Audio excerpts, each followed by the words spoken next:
Subscribe करें हमारे YouTube channel को और बेल आइकन को प्रेस करें हमारे लेटेस्ट वीडियोस को देखने के लिए।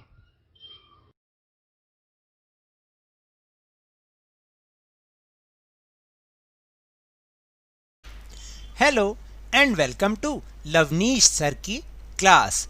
आज की ये शिक्षा निदेशालय राष्ट्रीय राजधानी क्षेत्र दिल्ली की वर्कशीट नंबर 10 यहाँ पर लिखा ही नहीं है, जो कि कक्षा 8वीं के विद्यार्थियों के लिए है। यह ली गई है हिंदी विषय से और जिसमें आज हम समझेंगे एक नए पाठ को। उस पाठ का नाम है चिट्ठियों की अनूठी दुनिया।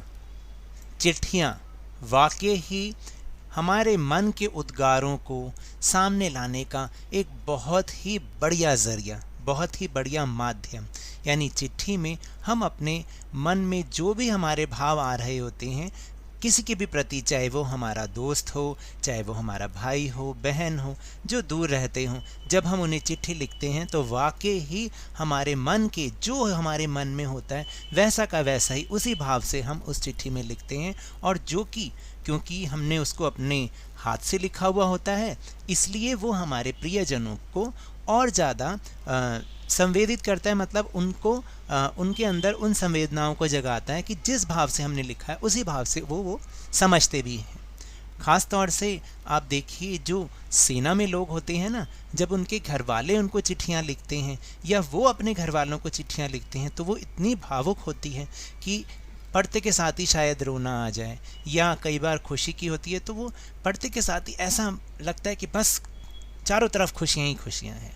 तो ऐसी होती है चिट्ठी। क्या आपने भी कभी अपने किसी प्रियजन को चिट्ठी लिखी है? लिखी तो ज़रूर होगी।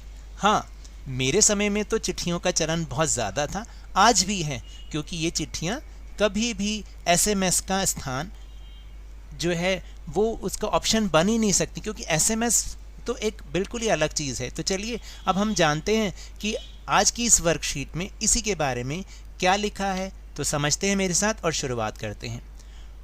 पत्रों की दुनिया भी अजीबोगरीब है और उसकी उपयोगिता हमेशा से बनी रही है।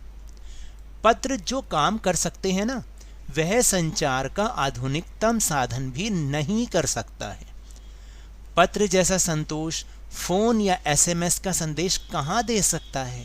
देखिए, मैंने अभी इसी के बारे में बात की थी, क्योंकि एसएमएस में तो बहुत गिने चुने शब्द होते हैं जो कि सिर्फ कामकाजी बातों के बारे में ही हो सकते हैं, लेकिन पत्र में आप अपने मन के पूरे भाव लिख सकते हैं। पत्र एक नया सिलसिला शुरू करते हैं और राजनीति, साहित्य तथा कला के क्षेत्रों में तमाम विवाद और नई घटनाओं की जड़ भी ये पत्र ही होते हैं। यानी राजनीति में, साहित्य में और कला के क्षेत्रों में नई जो घटनाएं आ रही हैं उसकी जड़ भी तो ये पत्र ही हैं। और आपने देखा होगा आजकल तो बहुत ज़्यादा इसका चलन राजनीति में तो बहुत सारा है कि किसी नेता ने किसी दूसरे नेता को पत्र लिखकर अपनी समस्याओं को बताया, इस तरीके के चलन। दुनिया का तमाम साहित्य पत्रों पर केंद्रित है और मानव सभ्यता के विकास में इन पत्रों ने अनूठी भूमिका निभाई है। तो आप देखिए कि आप भी अपनी जो किताबें हैं, पाठ्य पुस्तक हैं, चाहे आप छठी में पढ़ते थे, 7वीं में पढ़ते थे, कोई ना कोई एक पत्र उसमें ज़रूर होता था। इसी तरह से महात्मा गांधी के पत्र हैं, पंडित जवाहरलाल नेहरू के पत्र हैं, जब वो जेल में थे स्वाधीनता आंदोलन के तहत, तो उन्होंने बहुत सारे पत्र लिखे और वाकई उसमें उन्होंने अपने मन के भाव लिखे। पत्रों का भाव सब जगह एक सा है, भले ही उसका नाम अलग अलग हो।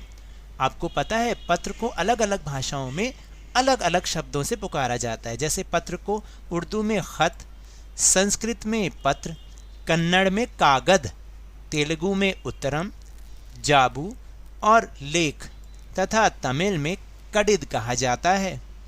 पत्र यादों को सहेज कर रखते हैं, इसमें किसी को कोई संदेह नहीं है। हर एक की अपनी एक पत्र लेखन कला है और हर एक के पत्रों का अपना दायरा। पंडित जवाहरलाल नेहरू ने सन 1953 में सही ही कहा था कि हजारों साल तक संचार का साधन केवल हरकारे या फिर तेज घोड़े रहे हैं। उसके बाद पहिए आए, पर रेलवे और तार से भारी बदलाव आया। तार ने रेलों से भी तेज गति से संवाद पहुंचाने का सिलसिला शुरू कर दिया और अब तो टेलीफोन, वायरलेस और आगे रेडार दुनिया बदल रहा है। तो देखिए किस तरह से पंडित जवाहरलाल नेहरू ने बताया था कि हज़ारों साल पहले तक तो जो संचार का साधन थे वो हर कार्य का मतलब क्या होता है कि जैसे जो आपका संदेश पहुंचाने वाले लोग होते हैं उनको कहते हैं, या फिर तेज़ घोड़े, इनके माध्यम से संदेश पहुंचाए जाते थे। उसके बाद जब पहिए आए तो थोड़ा सा और तेज़ी आई संदेशों को पहुंचाने में। फिर रेलवे और तार ने तो इसमें बहुत तेज़ी ला दी, क्योंकि आप जानते हैं रेलवे से भी डाक पहुंचाई जाती है।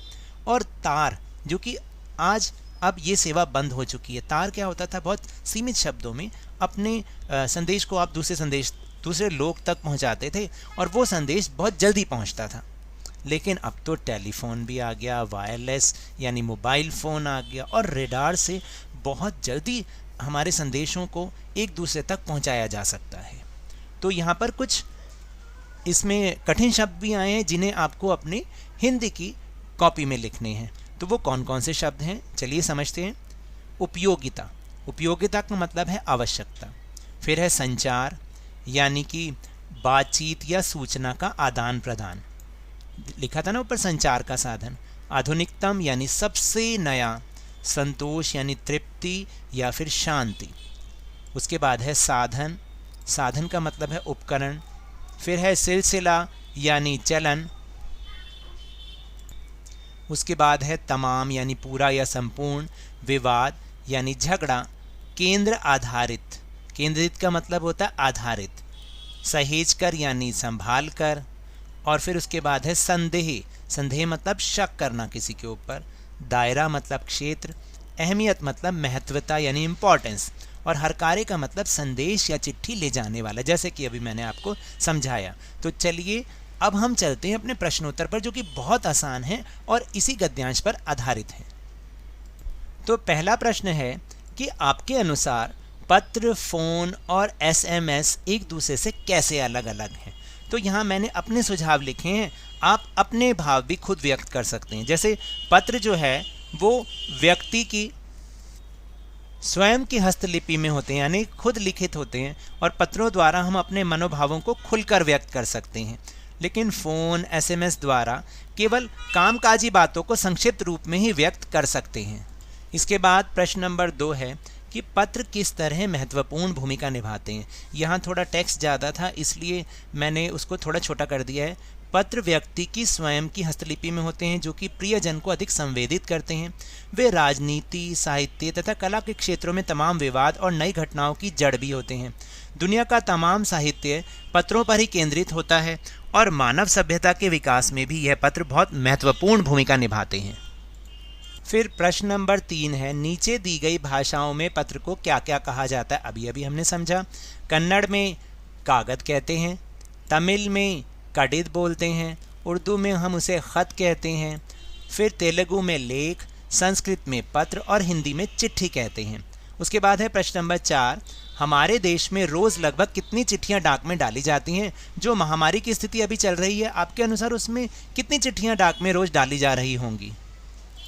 तो इसका जो मेरा सुझाव है वो है कि हमारे देश में रोज़ लगभग 4.5 करोड़ चिट्ठियां डाक में डाली जाती हैं। तो जो महामारी की स्थिति अभी चल रही है, शायद उसमें आधी चिट्ठियां यानी लगभग 2 करोड़ चिट्ठियां ही डाक में रोज़ डाली जा रही होंगी, क्योंकि सबको ही तो कोरोना वायरस से पीड़ित होने का डर है।